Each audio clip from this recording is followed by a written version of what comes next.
The Travels and Adventures of Little Baron Trump and His Wonderful Dog Bulger, Chapter 7, Part 10. King Guru smiled. Then, turning to an attendant, he said, "Summon Palidatta to attend before me, and bid him bring the library with him." I was more puzzled than ever by this command. In a few moments, the door swung open, and an aged Umilumba, well bent with years, with long tufts of white hair growing from his ears, for these people do not permit their hair to grow upon their faces, plucking it out and destroying its roots in early life, and carrying a single volume of goodly size under his arm. He advanced with feeble hops, steadying himself upon a staff. His voice brought a smile to my face in spite of myself, for it whistled like a flute, unskilfully stopped, and ever and anon broke out into a funny squeak. But although infirm of body, Polly was a perfect wonder of mind and memory. I was fairly startled to find that Polly could understand my language with perfect ease. Not a thing to startle one, either when we stop to think that our European tongues originated in this part of the world. Polly hopped forward, made an attempt to bend his body more than it was, thrust the long, white tufts of his hair growing from his ears into the bosom of his garment, and placed the book he had brought with him into King Guru's hands. His Majesty returned the salutation of the aged sage, and then, bending a look upon me, beckoned to me to draw near. I obeyed. "Receive, Sir Pendulum Legs," cried King Guru, "as a mark of my affection and a proof of my gratitude, this complete and perfect transcript of the entire royal library, for many centuries the pride of the kings of the Umilumbas." I glanced at King Guru, then at the back of the book, thinking that it was merely the catalogue of the books contained in the royal library. But no, there was the title, Complete Transcript, etc. I opened the book. Its pages were thinner than the finest tissue I'd ever seen. I turned to the last page. 20,000 pages! My astonishment was redoubled. With some difficulty, on account of my unskilled fingers, I turned over some pages here and there. They were all closely filled with minute dots and strokes. To my eye, one page seemed like another, a bewildering repetition of these same little dots and strokes.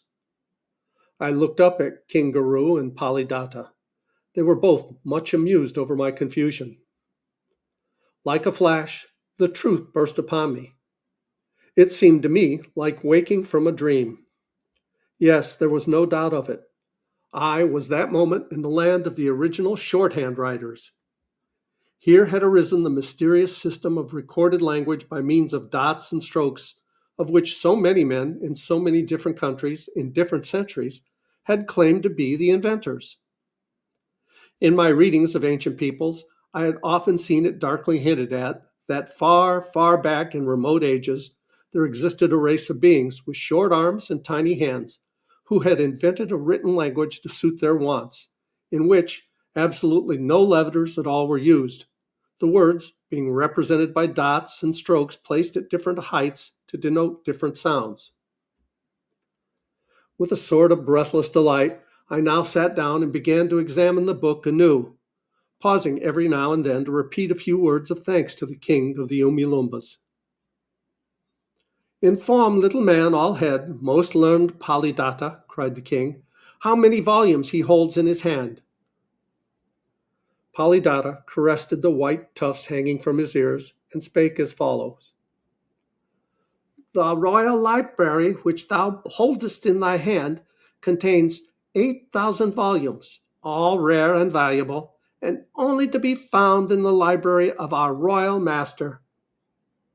These volumes treat of astrology, alchemy, divination, chairosophy, medicine, mathematics, law, politics, philosophy, pastimes, warfare, 50 volumes of poetry, 50 of history, 50 of wonder stories, besides several hundred treatises on theosophy, altruism, positivism, hypnotism, mind reading, transmigration of souls, art of flying, embalming, etc., etc. Oh, wonderful, most wonderful, was my ejaculation. But I beseech thee, O learned Polydata, I continued, impart to me the secret of all this. Unfold to me the origin of this most wonderful system of writing whereby the wisdom of ages may be recorded in one small volume. Polydata glanced at the king, who bowed his head in sign of his royal consent that the aged sage might speak. Where we now stand, began Polydata, tossing back the long tufts of white hair which reached from his ears to his shoulders, was once a rugged and mountainous country. In those days, some 30,000 years ago, our people were more like thine than at present. To climb the rocky sides of these mountains required long, sinewy arms and strong hands of great grasping power and flexible legs, moving quite independently of each other, like mountaineers in all lands.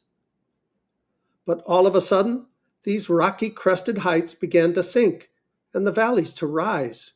True, very slowly and gradually, but yet uninterruptedly, so that in a few years what had been a rough, broken country, ridged and wrinkled, began to take on the aspect of a perfectly level land. With these changes our people began to change. Having no longer any use for hands of iron grip and arms of tireless muscles, they were not long in finding out that this strength was leaving them, that their great breadth of shoulder and depth of chest was slowly but surely disappearing in their sons and grandsons.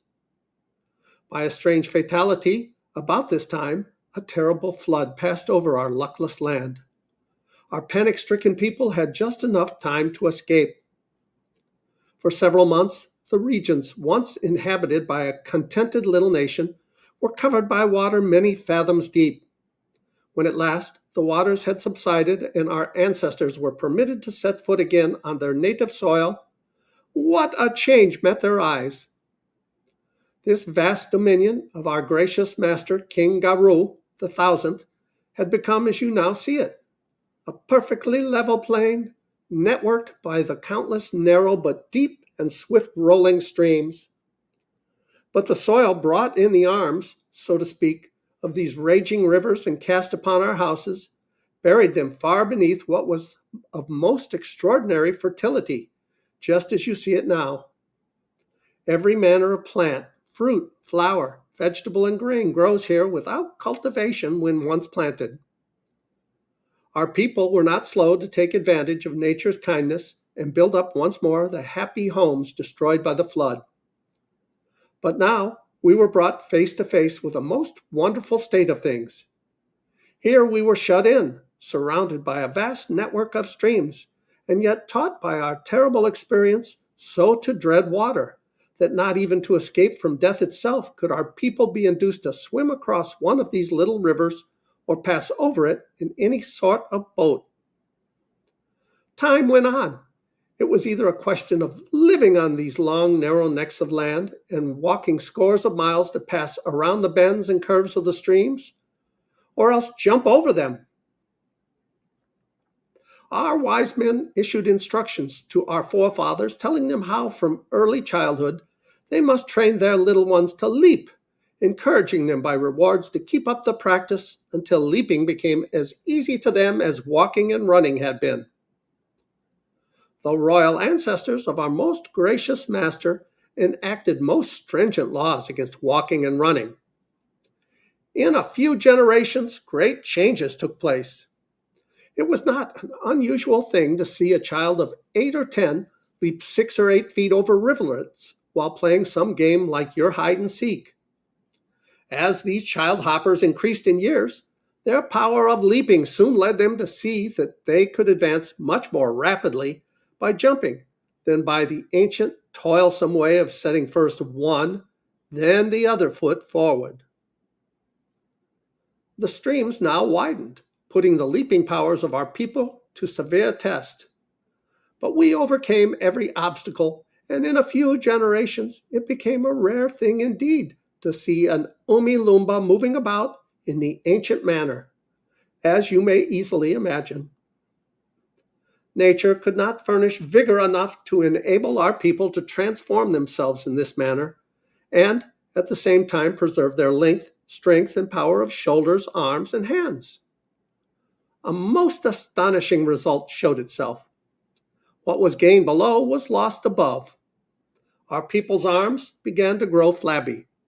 Their hands took on a delicate and nerveless appearance, as if a long illness had bleached and softened them.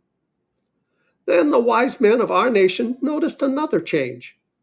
After a certain age, the arms of our children ceased growing entirely.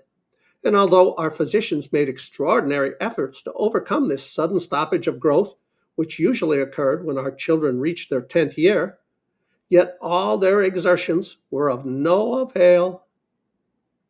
Our king, to his great dismay, saw growing up about him a race of young men whose arms were so short and whose hands were so small and delicate that they could no longer wield the spears and bows and arrows of our forefathers. Even the knives and forks and drinking cups had to be made smaller and smaller as these wonderful changes came about. And not long ago, too, was it before our wise men found it utterly impossible to hold and guide the long, heavy pens of their ancestors, or to lift the ponderous volumes in which our fathers had kept the records of our nation.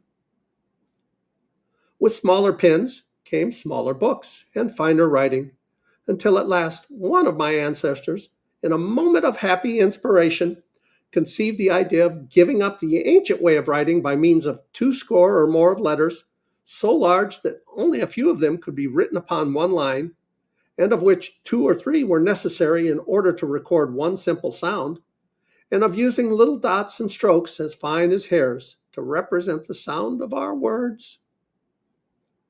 Our children were delighted.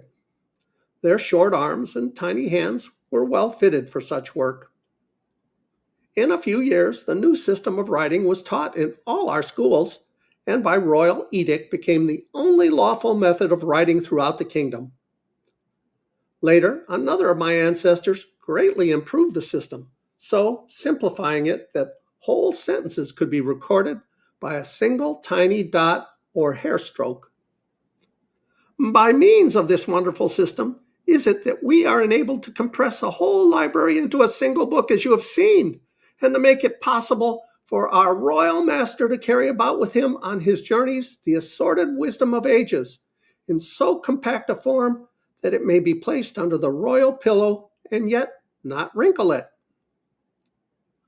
Thou knowest full well, continued Polyblotta with a smile as he raised one of his baby hands and pointed a tiny finger at the book I held in my hands, and upon whose pages my eyes were fixed in wide-opened astonishment, that in thy country a story writer could not possibly squeeze a single one of his tales between those covers.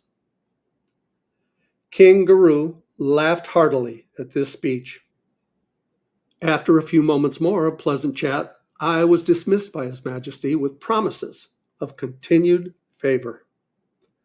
And we're going to pause here, and we'll continue with this chapter in the next video. Please like, subscribe, leave a comment below. Thanks so much for watching. I love you guys. As Tigger says, ta-ta for now.